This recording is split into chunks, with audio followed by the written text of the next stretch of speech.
Hi guys, good evening. Welcome back once again to the EdWord. I'm your host Eddie.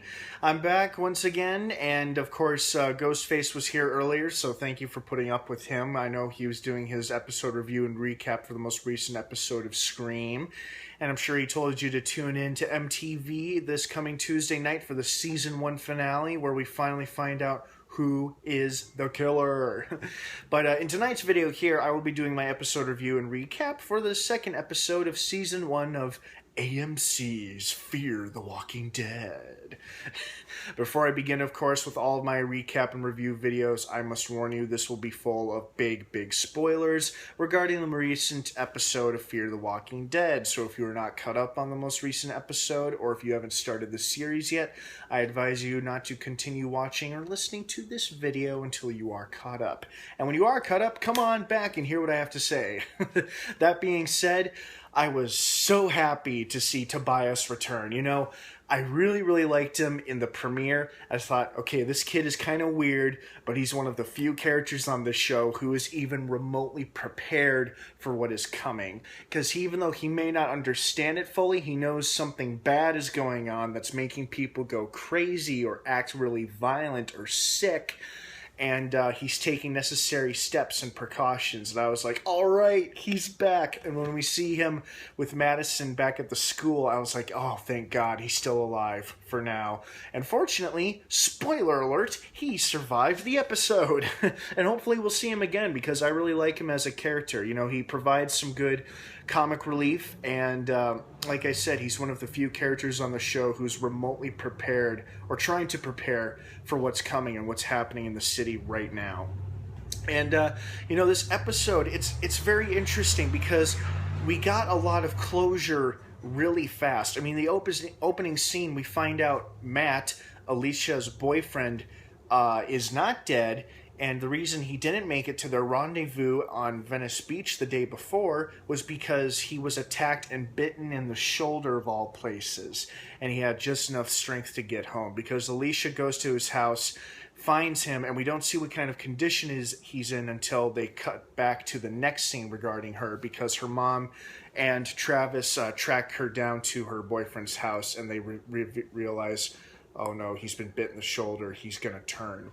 At least that's what Travis believes. Madison is still kind of up in the air in terms of exactly what is happening and going on with the city right now, but Travis seems to slowly be coming around to the fact that something is happening to people that once they die, they somehow come back to life, and then they're violent. You know, nobody uses the word walker or zombie yet. We'll never hear the word zombie in this show or The Walking Dead, but we'll eventually hear the word walker, I believe. So, with that, this episode, provided some closure for us. At least I think closure, quite fast. I mean, we found out what Matt's fate was, what happened to him, why he didn't show up to Venice Beach to meet Alicia. And we also found out if we would ever see Tobias again, and fortunately we did right away in this episode, so that was nice. And then they're really not jumping the gun on this. They're really getting in there. They're getting their hands dirty and getting right into the action, because this episode was quite action-packed, very exciting, a lot more exciting and action-packed than the first episode. The first episode was great, although it did get a little slow in the middle towards the end, but then the last 10 minutes really made up for it. You guys know what I'm talking about. But this episode really got us interested, because we're full on engaged now. We're like, all right, it's getting really good now. And, we're dealing with multiple problems here. I mean, Travis can't find his son. He wants to make sure he's safe. And Madison is dealing with her druggy son who's returned home, and he's going through a horrible physical withdrawal because he doesn't have the usual crap in his system from doing drugs on a regular basis.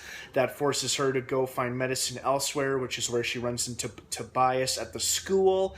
He's there to get food and his knife back, which she gives back to him, and then they try to leave together, but first they get some supplies and food from the cafeteria. And who do they run into? The principal is a walker. Madison's friend and colleague and boss is now undead. And you can see how clueless these characters are, because despite her first encounter with a walker, which was back in the first episode, she still approaches him saying his name. Artie? Artie? Artie, are you okay? Reaches out to him, and of course he does that walker lunge thing where he's like, bleh. And Tobias fortunately steps in, and even though he gets him in the chest, his efforts were good, because he was trying to save his teacher, his guidance counselor, and then they get into a scuffle, and eventually Madison is forced to use a fire extinguisher to kill Artie. We see her bash his head in repeatedly with a fire extinguisher, and right after that, she has a totally unresponsive look on her face, just completely blank, almost like it hasn't hit her yet. It hasn't sunk in yet that she just killed something that resembled a man whom she worked with and presumably was friends with for many years. And she just bashed his head in with a fire extinguisher, and it's still hitting her. It hasn't hit her yet. It's still sinking in. And, she and Tobias leave the school in one piece, fortunately. Meanwhile, Chris is trapped on a bus downtown LA where they get off because the cops have just shot a homeless man. And I gotta give it to the cast and crew of Fear the Walking Dead, because they really nailed the whole LAPD versus protesters thing. Because, it was showing like the people were disgusted that they killed an unarmed homeless man. They shot him several times, and one of the locals claimed that this homeless man would never hurt anybody, so the cops had no right to kill him, and the cops like, back off, everybody needs to clear and disperse. And, they're just dealing with all this shit. And they really captured the ugliness and discomfort and how unpleasant it is when police start facing off against civilians and clashing with protesters. So that scene was done really, really well, because it showed people of all races basically yelling at the cops. Because the LAPD has such a bad history, but then they apply it to this show, and it works really well. I mean, you're in a horrible crisis situation. What better times to bring out tensions and conflict between people and people and authorities? So well done. That scene was very well done, and. It also shows how quickly things are falling apart in LA, and I think this first season initially is not only going to be these characters attempting to reunite with each other, but most importantly, actually get out of LA city limits, like leave the city of Los Angeles once and for all, for good, because Travis can tell it's only going to get worse. There's panic, pandemonium on the streets, because eventually another walker appears, forcing a cop to kill it. But, of course, the protesters think they just killed an unarmed woman, and that's when the rioting, the looting, and the violence begins. And Travis, his ex-wife, and their son are trapped in the middle of it, but they seek refuge in a barbershop owned by a Latino family. An old guy, his wife, and their really hot daughter. And so they take refuge with them, where Travis pleads with them, just let us stay here for just a short little while until things cool off outside. And fortunately, self-service, even though it's kind of up and down, is still working and operational for the most part, because our characters are able to get a hold of each other via cell phone. But as Tobias pointed out to Madison when they were at the school, that the cell service would be suspended fairly quickly, and it would just stop working altogether, because nobody would be left to maintain the power grid and keep all of the electricity and the power running eventually. But the cell service is most likely going to drop very soon. So this is really setting us up for the ugly look of the apocalypse that's about to hit Los Angeles, because they're in crisis mode right now.